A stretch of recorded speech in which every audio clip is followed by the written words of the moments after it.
po, ang offer sa atin ay 5.4 million per year ang kita. Wow. Okay ba sa inyo yun? Yes! Pwede. Di ba para tayo nanalo sa loto? No? So, yan po yung pwedeng kitain under Lifeline Marketing Plan. Paano? Okay. Magsimula ka bilang dealer. Paano? Bibili ka lang ng Lifeline Power Pack. So, marami po tayong Power Pack. Ito, Power Pack ang tawag dyan. Guyabano Gold, Melon Gold, Dalandan Gold, Coffee Power Pack. Ang Lifeline, yung mga products natin bago, may power pack rin siya. So, yung ating po unang pinag-usapan kanina, yung Mighty Complete, ang power pack po nito ay nasa 10,999. Ang laman po niya, 4 at may isa. May isang libre. So, total of 5, no? And then, ang isang sachet po, ayan, thank you, Upline. Ang isang box po niya ay may 31 sachets. Ang isang box po ay nasa 2,750. Kung yung 2,750, imumultiply mo sa 5, ang product pala na makukuha mo, yung kanyang value ay 30,750. Eh, binibili natin siya ng 10,999 lang. Panalo? Yes. May tubo na? Yes. No? So, dito po sa atin, sa negosyo ng First Vita Plus, bibili ka lang ng product, automatic dealer, kasama ka na sa negosyo. Yes. Tapos may libre pa pala. Okay? So, very, very attractive ang offer sa atin. O, ito naman si Mighty Burn. Ang kanyang package ay 10,999 rin. Ang laman niya, 4 rin at may isang libre. But this time, ang number of sachets niya, 30 na lang. Okay, kanina 31. Ngayon, 30. Ang isang box niya is 2,750. Kung i-multiply mo, 5 sa 2,750, ang product value nito is 30,750 pa rin. Oh, may nagtanong sa akin, bakit daw yung Mighty Complete 31? Ito naman 30. Tinanong rin kay Ma'am Doy. Nasa efficacy ng product. So, yung testing na sinasabi natin kanina na ito with scientific evidence, itong nagagawa niya. Na-achieve pala yon sa per box natin. So, pag sinabing 30 sachets, naubos mo to, yung 1 box, everyday, isa. Ramdam mo na. Yung isa naman 31. Kasi sabi ko kay Ma'am, bakit hindi ba iba pa? Sana lahat na lang 31. Okay, lahat na lang 30, di ba? Pero sabi ni Ma'am, nasa study daw yun na ginawa nung Japanese government, ng CAA. So, ito yung recommended nila na 31 talaga ang ano mo sa Hindi ops. Hindi ops. Yun yung sabi niyo sa akin. Oo. Yun. Kaya, kasi nagtataka rin ako, di ba? Sabi ko sana, pinarehas na lang, mas madaling i-present. No? Oo. So, may 30, may 31 talaga. It's based on the study that was done by the CAA sa efficacy ng product. Okay? Next is our Fit and Go. So, ito po, same price rin. 10,999. Ang laman po niya ay 4 na pouches at isang libre. 31 naman po ang laman nito. 31 chewable tablets. And 2,750 ang bawat pouch. So, magkano po yung product value niya? It's the same, 30,750. Okay? Last but not the least is our Youthful Glow Cola Jelly. So, ito naman po ay 10,999 pa rin. Pare-parehas po yung presyo, 10,999. Nagkakaiba lang ng laman. So, dito naman ay 3 at may libre isa. Yan po yung laman niya. No? So, isang kahon po may 30 sachets. Magkano po isang box? 3,667. So, kung ito po, i-multiply mo sa 4, ang product value pala na makukuha mo is 14,668. Pero binabayaran natin siya 10,999 lang. So, lahat ng power packs na yan, lagi pong panalo. No? Lagi po tayong may libre. So, automatic dealer ka na. Kung kayo po, meron ng napusuan, you can already pay. Yan, talaga namang naningil agad, no? So, meron po tayong bago na mode of payment. We call it the iPay 88. So, pwede po kayong mag-scan and then pwede na po kayong magbayad through credit card, debit card, Shopee, Pay, Maya, and GCash. So, sa mga dealers, mamaya after nito meron tayong training about the iPay 88. Kasi kahit nasa bundok ka, kahit walang bangko, sarado ang bangko, malayo ka sa ATM, pwede ka na makapagpa-pay in. Kahit wala kang credit card swiper, pwede ka nang tumanggap ng credit card payment with this iPay 88. No? Kaya after dito, meron tayong konting training, ha? So, for me, ang laking tulong nito sa pag-network natin. Kasi hindi na lang pala puro cash o kaya GCash ang tatanggapin natin, no? Lahat ng modes of payment pwede na natin tanggapin. So, meron din po tayong pa-raffle. Kada bili ng power pack, meron pong raffle ticket para po dun sa 25 cards na ipamimigay ng kumpanya. This is part of our silver anniversary celebration. So, simula po ngayong July 2025 hanggang July 2027, a total of 25 cars ang ipamimigay ng kumpanya. Ang maganda, kung ikaw talaga ay swerteng tao, pwede kang manalo dito, ikaw pa ulit ang nanalo dito, Yes. ikaw pa ulit ang nanalo dito, ikaw pa ulit ang nanalo dito, at ikaw pa ulit ang nanalo dito. Grabe. Oo, ganun po ang rule ng company. No? So, talagang paramihan na lang ng benta ng power pack kasi sa pagbebenta ng power pack may ticket ka rin at sa pagbili natin ng power pack may ticket din pala. Okay? So the more tickets, the more chances to win. So ito na po yung ating mga dealership benefits. Una, dahil po bumili tayo ng power pack, we already have our own business in First Vita Plus. We also have our 25% lifetime discount. Ito po ay applicable in any First Vita Plus product center. So, halimbawa po, napagtag po kayong Bicol, meron tayong Naga, meron tayong Legazpi Center. So, pwede po mag-avail ng discount doon. No? Napunta po kayo ng Cebu, may center rin tayo doon. Pwede rin kayo mag-avail ng discount doon. So, any product center, pwede po natin i-avail yung ating discount. Okay? Next, pati po yung mga libreng training, we can attend also anywhere. Pwede sa main office, pwede dito, pwede sa ibang mga centers, pwede rin po makigamit ng company facilities. So, hindi ka na uupa sa labas ng function room, kung meron ka pa meeting sa grupo mo, no, magsasabi ka lang kung saan product center ka magpapa-meeting, no, mag-reserve ka lang ng slot. Okay? So, malaking tulong po kasi sa isang negosyo, ang malaking expense dyan ay upa. Diba? Malaki ang expense sa upa. No? So sa atin, kasama na pala yan sa 10999 na pinuhunan na natin. And syempre, trabahuin na natin yung business system na binigay sa atin ng company. So sa First Vita Plus, we have 8 ways to earn. We can earn from retail profit, from our online store, from sales commissions, sales overhead commissions, rebates, rev up rebates, group sales overhead commissions, and the Lifeline group sales overhead commissions. Sa ngayon, ang pag-uusapan natin yung pinakamabilis para kumita. Yes. Ha? So, ito yon.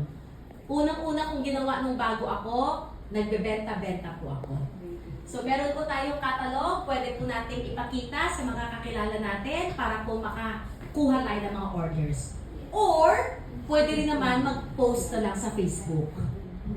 Dahil naman ang mga tao ngayon ay babad sa Facebook, pwede nyo pong i-post ang mga pictures ng products natin sa Facebook, okay, para po makita ng mga kakilala natin at pwede silang ma-interest, di ba?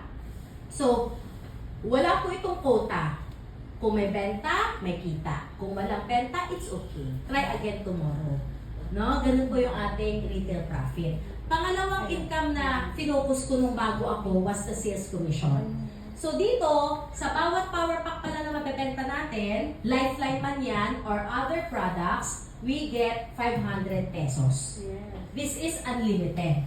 So kung may benta ka ng 3 Lifeline power pack, meron kang 1.5. Kung meron pa po kayong benta ng iba't ibang mga power packs ng First Vita Plus, lahat po yan, 500 ka rin. So unlimited po ito. Pag bago, do not explain at first. So, invite lang talaga yung sales commissions, no? So, itong tip. Okay. So, next is yung group sales overhead commission. Ito ang nagpayaman sa akin. So, sa First Vita Plus, mag-create tayo ng 2 group. Yung mga nai-invite natin, umattend ng seminar, na-inlove sila sa Vita, bumili ng power pack, di ba naging dealer mo yon? Ipapailalim natin yun sa 2 grupo natin, A group or B group. Ngayon, sabi ng company, pag may benta daw po ng power pack sa A at may benta ng power pack sa B, meron po tayong 1,500 dagdag kita. Wow. So kung ikaw ang nakapagkumbida dito sa dalawa, meron ka ng 500, meron ka ng 500, may 1,500 pa. Pero may 1,500 ka pa rin kung grupo mo ang nakapag-invite. Kasi yung in-invite mo na naging dealer, di ba pwede rin siya mag-invite? Dealer na siya eh. Yung ginawa mo, ginaya niya. O yung na-invite, dealer na rin yun. Pwede rin siya mag-invite ng kanya. So, ang beauty ng system natin, kahit pala hindi mo nakakilala, hindi mo nakalugar, invite na ng pinakababa mo, bumili power pack, pares pa rin yun eh. Sales match pa rin yun. 1,500 ka pa rin dun. So dito ako na-intriga, nung umattend ako ng seminar, sabi ko, totoo kaya yun? Yung ina-Armalite ng 1,500. Kasi sabi, pag dumami na daw ang grupo mo sa A, dumami na daw ang grupo mo sa B, lahat daw ng magpapares, 1,500, 1,500, 1,500, 1,500, 1,500. Yes. Ina-Armalite ng 1,500. Kaya nung bago ako, talagang ito yung sabi ko, totoo kaya? O, ako na magsasabi, totoo talaga siya. Okay? Nangyari sa akin na sa isang araw na kuha ko yung maximum. Ano ba yung maximum natin dito sa isang araw? 10 1,500. Maximum ka na doon, 15,000. Nangyari to sa akin, 2 years ako nun sa First Vita Plus. Grabe! Sobrang yung puso ko, ganyan. Tapos nanginginig ako, sabi ko kay Doc RC, sabay kami nag-clear ng check-in nun eh. Sabi ko sa kanya, tingnan mo, nag-maximum ako. Pero one day pa lang yun, hindi pa araw-araw. No, Monday, syempre, Monday. Tapos, nung 4 years ako sa First Vita Plus, doon na ako ng everyday maximum. Wow! Araw-araw, 15,000. Kaya, totoo siya. Chinatsaga lang. Yes. Ang gagawin mo lang, di ba ikaw, nagsimula ka, invite, no? Sila, yung mga tao mo, nagsimula rin, invite. Pero darating ang time, di ba matututo tayong mag-talk? Yes. Kasi kaka-attend, natututo tayo. Tama. O, then now, it's your time to shine. Yes. Ikaw naman ang magtutok. Yun. Sa una talaga nakakakaba. Kasi hindi mo alam kung maintindihan ka ng kausap mo eh. Baka bali-baliktad, mali-mali, ganun talaga. Pero kaka-practice, matututo ka rin. So, yun pala yung journey natin dito sa First Vita Plus. Dati lang tayo nakikinig, hanggang sa later, tayo naman ang magtutok, tayo naman ang nagpapaliwanag. Doon puputok ang grupo. Kaya napapansin nyo walang top earner na lagi lang nakaupo, na lagi lang taga-attend. Lahat ng top earner sa First Vita Plus marunong mag-talk. Kasi doon pumuputok ang group. Bakit? Hindi ka na umaasa sa schedule ng speaker. Ikaw na ang speaker, di ba? Yes. So kung meron kang grupo na gusto magpaliwanag doon sa Kabuyaw, puntahan mo. May gusto magpakapakinig dyan sa Kalamba, puntahan mo. May gusto makapakinig na sa Pagdo, puntahan mo. May gusto makapakinig na Antipolo, puntahan mo. Kasi marunong ka na mag-talk eh. Imagine mo pag lahat ng grupo mo marunong na mag-talk. O di kanya-kanya na kayong hataw. Doon puputok ang check-in mo. Yes. Kaya may journey, may paglalakbay, may improvement rin sa skills natin bilang isang dealer, no? Pero lahat tayo makakarating. Okay? So ito 15,000 per day. For the longest time, ito yung maximum nating mga dealers, no? Kaya lagi ko sinasabi, ang mga lifeline dealers, maswerte. Kasi sila, meron pa sila lifeline group sales overhead commission. So sila po, ang mga nag-power pack ng lifeline, bukod sa 1,515 na kita, meron pa silang 2,525. Pag may lifeline power pack sa A at may lifeline power pack sa B, yan pala ay sales match at babayaran ng company ng 2,500 kada pares. Kaya sabi ko, swerte talaga ang mga lifeline dealers. Kaya nilang talunin yung kinita ng mga luma. Same ang duration, pero kaya nilang higitan. Kasi mas malaki ang kita ng lifeline dealer. Magkano? Ang lifeline dealer may maximum na 10 na 1,500, 15,000. At meron pong maximum na 3,2,500, 7,500. Kaya magkano ang arawan ng isang lifeline dealer? Nasa 22,500 pesos. Ako, na lumang dealer, ito lang sa akin, 15. Pero ang lifeline ngayon, 22.5 ang pwede na maximum income per day. Diba? Ang laking improvement, no? So, swerte talaga ang mga lifeline dealers actually. Magkano ang maximum sa lingguhan ng lifeline dealer? Nasa 112,500. Magkano ang buwanan? Nasa 450,000. Magkano ang isang taon na kita? Nasa 5.4 million.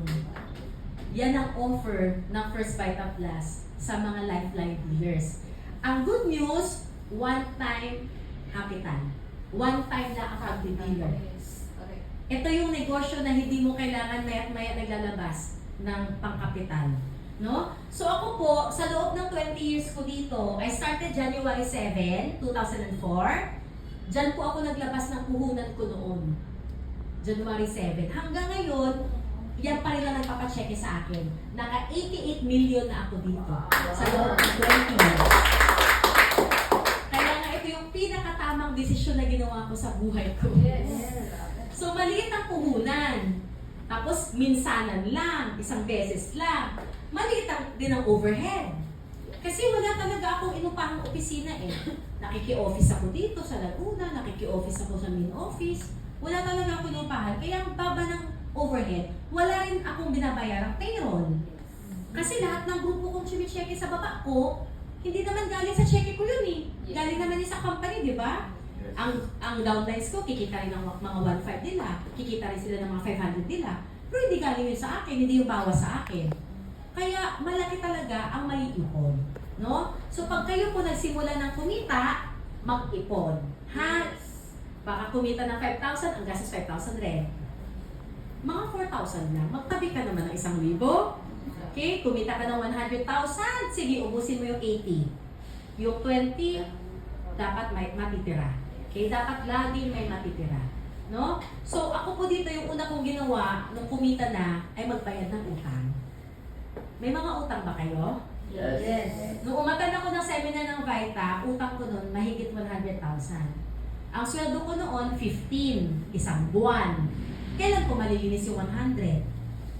Hindi na ako kakain. Diba? Kung gusto kong linisin agad, di na ako kakain, di na ako bibili ng mga shampoo, conditioner, o kaya sabon. Diba? Ang tagal, ang hirap linisin. Kasi late ng sahod ko eh. So yun ang inuna ko.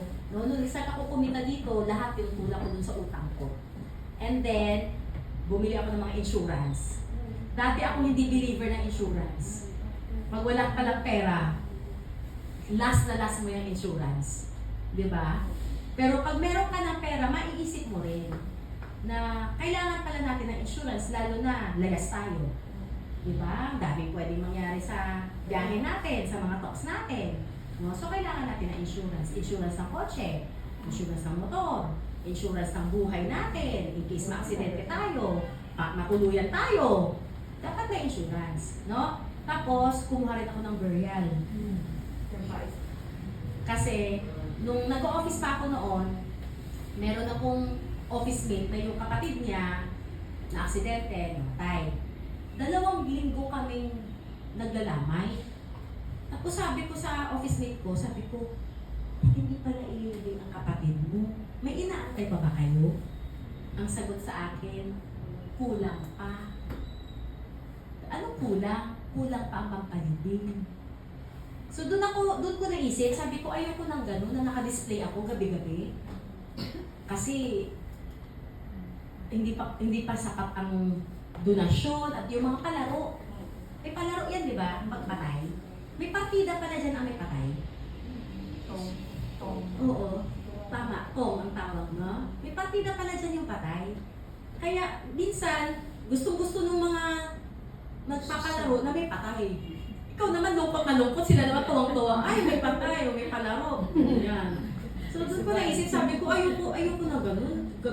Gabi-gabi, nakalispi ako, 2 linggo na, nandiyan pa rin ako kasi kulang pala sa papalibing. Mahal, magpalibing. Mahal. Kaya kumuha rin ako ng burial. After nun, tsaka na ako bumili ng kotse. Kaya ako nagka-kotse dito 2 years. 2 years ako bago nagka-kotse. So, July na ako nakabili 2006. Pero nag-dealer ako 2004 pa, di ba? Yun.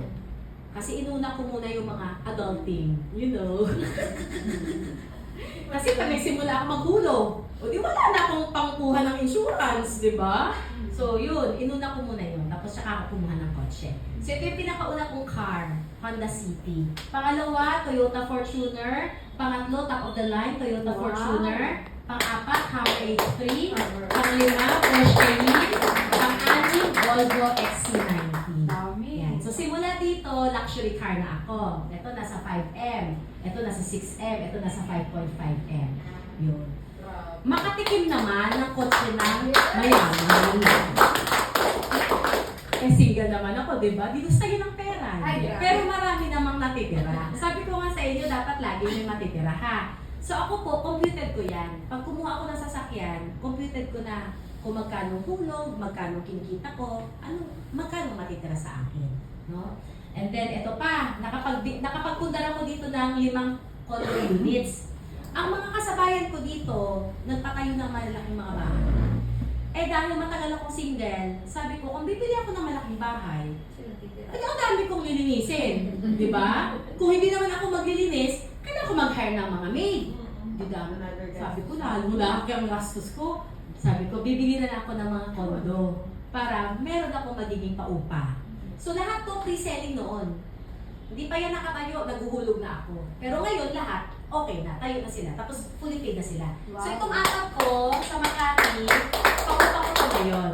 No? Kaya may extra income ako dyan, mga nasa 150, ganyan, 150,000. Kasi pati parking eh. Alam niyo ba sa condo, binibili pati parking? Pinapaupa rin yun. No? Inuupa rin yun. Magkaibang upa ng parking tsaka ng unit. Tapos ngayon nakatira ako sa BGC, sa Bonifacio Global City. Lahat yan katas ng First Vital Class. No? Dala po tayo ng 3 million. Pero syempre, hindi mawala ang travel. Ito yung isa sa mga dream ko noon na habang bata, makapagligalyod. Kasi nung empleyado ako, the only time na makapagbakasyon ako, yung mahaba yung break is kailan? Mahal na araw, Holy Week. Kaso kung wala ka namang pera, huwag ka naman magsiksikan sa labas. Itulog mo na lang yan. Kaya, di ba parang, puro trabaho. Ito na nga Thursday, Friday, Saturday, Sunday na naging Holy Week na sana 4 na araw na dire-diretso. Mahal naman lahat. Lahat ng resort, peak. Di ba high season na rin? Di ba ka na umalis kung ganun. So, nung nag-Vita ako, yan, sabi ko, kahit hindi summer, mag-beach. O, di ba? Yun ang motto, no? Kahit hindi summer, mag-beach tayo. So, yan, ang inuna ko yung mga magagandang beach dito sa atin. And then, mahilig talaga ako sumakay ng eroplano. Kaya, siguro napansin nyo rin naman sa Facebook ko na lagi ako nasa layas, no? So, kakagaling na namin ng Vietnam. Nung Saturday kami dumating, 1 week kami ni Branko ng Vietnam.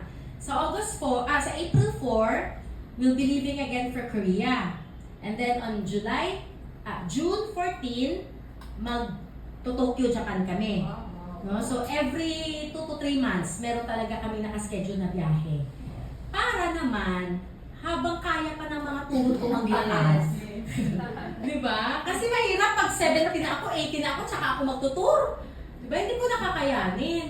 So habang bata, sige, maglamyad ka. No? So itong happiness ko talaga, maghanap ng flight, maghanap ng hotel, kasi puro ako DIY na eh. Pati visa ko ako na nagpa-process. Hindi ako kumuha ng agency, marunong na ako. No? So marami na po ako napuntahan. I've been to Russia, I've been to Iceland, no, yung mga London, yan, London Bridge is falling down. Ang favorite ko talaga is Iceland. Yan ang gusto kong balikan. No? Russia, sa Russia kasi, yung mga palasyo ng mga Tsar, talagang super ganda. As in, ang yaman-yaman. Pero yung common tao, makita mo yung tirahan nila, puro gray lang. Kaya makita mo talaga yung disparity ng poor and rich sa Russia. No? Pero sa Iceland, ganda! Puro nature. Magdadrive ka lang ng kaunti, meron na dyan mataas na waterfall. Punta ka lang, itong beach na to, Black Beach ang tawag dito eh. Yellow yan no, sa likod ko. Nakakita na ba kayo ng yellow? Mas malaki pa sa'yo? Iceberg. Kaya ang yellow na nakikita natin, di ba? Cube. Cube or tube. Oh. Ganyan ang yellow natin, no? Nasa palad. Pero doon, ang yellow, grabe, sinasandalan. Ganyang kalalaki. Yellow yan galing sa glacier, sa taas ng bundok, mababa siya. Diyan siya nagla-landing. Kaya yung buong beach na to, Black Beach, lahat yan matataas na yellow. Grabe. Para siyang bato. Pero yellow siya. Sobrang akong amazed talaga sa Iceland. It's my favorite country. So marami na talaga ako naikutan. Dati, nung wala pa kami ni Branko, pabalik-balik rin ako ng Amerika. Twice